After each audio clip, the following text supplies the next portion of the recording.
Today we're in Colossians 1 verses 21 and 22, and this passage teaches us that Jesus changes us from being his enemies to being his people. So let's read it. It says, "And you who once were alienated and hostile in mind, doing evil deeds, he has now reconciled in his body of flesh by his death in order to present you holy and blameless and above reproach before him." All right, so first of all, and you, remember, Colossians is written by Paul to the Christians in Colossae. So this is talking about Christians. It says, you once were. This is something that was true beforehand, but is not true anymore. This is in the old times, you once were alienated. What does alienated mean? It's separated from. It's the relationship is broken here somewhere. Think about like you're a person here and then an alien out on a planet somewhere. You're far away from God.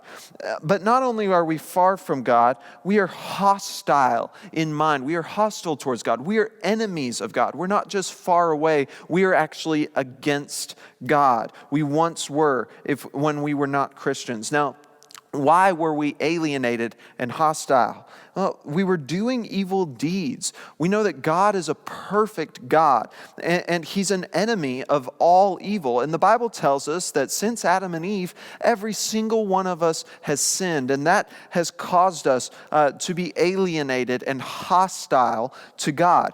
Listen, if you don't know Jesus, if you're not a Christian right now, this is true about you right now. You are an enemy of God. That creator who made all things, like we talked about yesterday, that creator is against you, is opposed to you, is your enemy. But this was written to Christians, right? So we know that this is what once was true, but now something has changed. What's changed? He has reconciled us. Now, notice, this is him doing something. This isn't us. This isn't us coming to God, asking for forgiveness, seeking him out. No, this is God doing something for us, that God, through Jesus, has reconciled us. How? How in the world does he reconcile sinners to himself? In his body of flesh by his death. Jesus, the creator of all things, took on flesh. And he humbled himself to the point of death on a cross. This work of Jesus is what it took to bring us back from being alienated, to transform us from being enemies of God. Why would he do something like that? In order to present you holy and blameless and above reproach. When Jesus died on the cross, he took our sin from us so that we could be holy, like God is holy, separated from sin. So we could be blameless, where there's nothing anyone could ever blame us for. Where we could be above reproach, where there's no one who could bring any sort of charge against us. And we can stand before the perfect God, reconciled, alive, holy, blameless, and above reproach.